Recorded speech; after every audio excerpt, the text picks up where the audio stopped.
My name is Olivia McDowell, and I'm going to present on the periodic table.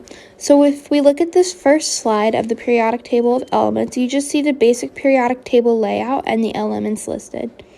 Let's get into some vocab. We're going to be talking about groups and periods. Alright, so groups and periods are different ways how the periodic table is actually organized. So if we look at this picture, think of a graph.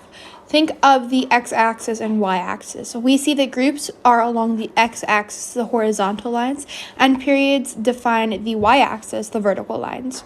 So groups are actually columns of elements dictated by similarity and physical or chemical characteristics of the outermost shells of their atoms.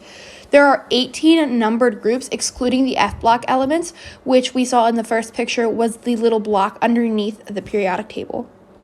Moving on to periods, we see that they are actually arranged in rows. So the periods are dictated by the same number of electron shells and along with valence electrons. So as the periodic table increases from left to right, so do the number of valence electrons. Next, we're going to be talking about different trends in the periodic table. The first one we're going to discuss is the atomic radius. The atomic radius is the total distance from the atom's nucleus to the outermost orbital electron. Think of it as the radius of a circle. The next periodic table trend we're going to be talking about is electron affinity. Electron affinity is when an atom loses or gains energy throughout the chemical reactions. Electron affinity typically increases from left to right, increases up a period.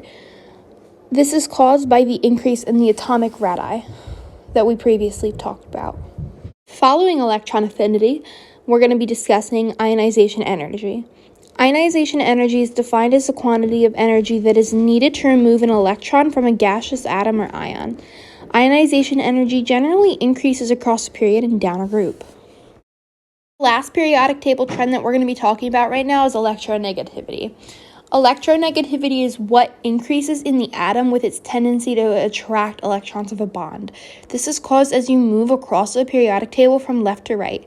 Electronegativity of atoms increase from left to right across the period, causing the nuclear charge to increase faster than electron shielding. We're going to be talking about electron shielding and nuclear charge later. Moving on from periodic table trends, we're going to be talking about basic vocabulary. The first one we're going to be discussing is valence electrons. Valence electrons are the quantity of electrons in the valence shell, also known as the outermost orbital. If we look in a different family, such as halogens have 7 valence electrons in their outermost orbital shell. The quantity of valence electrons also determine the reactivity of an element. Let's discuss reactivity. Reactivity is the likelihood of a chemical reaction. The number of valence electrons, like previously mentioned, determines the reactivity. An example would be baking soda and vinegar and how those separate elements react with each other. Next is electron shielding. Electron shielding is when the valence shell electron attraction is blocked by the nucleus because of the inner shell electrons. Right here is a diagram of electron shielding. You can pause to look at it.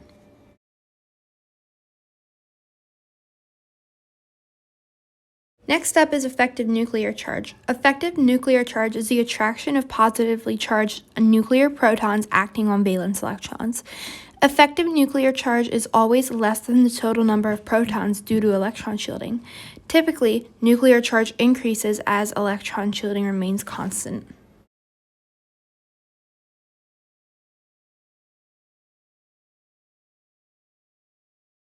Next, we're going to be discussing different families that make up the periodic table. The first family that we're going to be talking about is alkali metals. Mind you now, these are all going to be going in order. If you look at the diagram, alkali metals are made up of lithium, sodium, potassium, rubidium, cesium, and francium. This is the first group of families. They are highly reactive and do not appear freely in nature. They only have one electron in their outer shell and lose it when they take part in ionic bonding. They also can explode when exposed to water. Adding them to water causes the hydrogen in the water to be released as a gas and the formation of very strong bases known as hydroxides.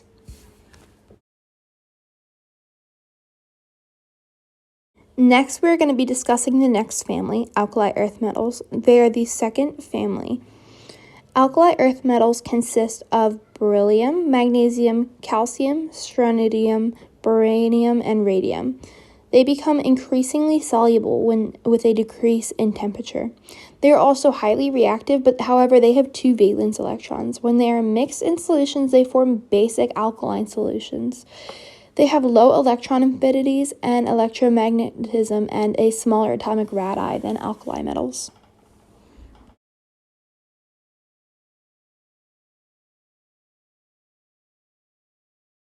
Skipping the transition metals, we're going to be talking about the boron family. This is personally the most confusing family in my personal opinion, and I'll tell you why in a second. But let me tell you what elements make up the boron family. We have boron, aluminum, gallium, indium, and thallium.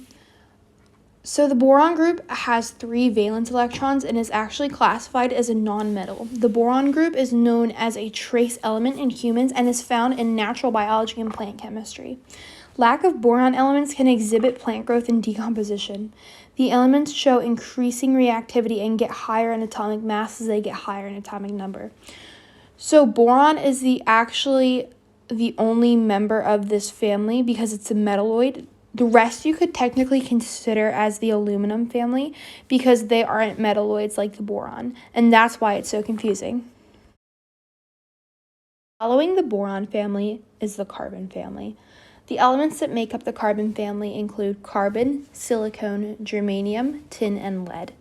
The element carbon is the basis of life, and it is found in almost all living materials. The carbon family actually has 4 valence electrons, and they are actually known as crystallogens. They have a strong reactivity with covalent bonding, and the densities usually increase with the atomic number. The atomic radii increases with the atomic number as well. Next up is going to be the nitrogen family. The nitrogen family has 5 valence electrons and is highly reactive. The family is also known as pentagens. I hope I'm saying that right. Nitrogen elements typically have 5 valence electrons, however, they accept 3 for covalent bonding. The densities of the pentagens increase towards the heavier elements. Let's talk about the elements that make up the nitrogen family. The nitrogen family consists of nitrogen, obviously, phosphorus, arsenic, antimony, and bismuth. Next, we're going to be talking about the oxygen family. The oxygen family contains the elements oxygen, sulfur, selenium, tellurium, and polonium. These elements are commonly found in the Earth's crust. The oxygen family, also known as chalcogens, have 6 valence electrons. They are reactive and can form with ions at a -2 charge. Lighter chalcogens are non-toxic, however, heavier they get, the more toxic they are. Electronegativity decreases towards the chalcogens with the higher atomic numbers. Density in atomic/ionic radii can increase with atomic numbers. Second to last, we're going to be talking about halogens. Halogens consist of the elements fluorine, chlorine, bromine, iodine, and acetine. Halogens have 7 valence electrons, which make them highly reactive for covalent bonds.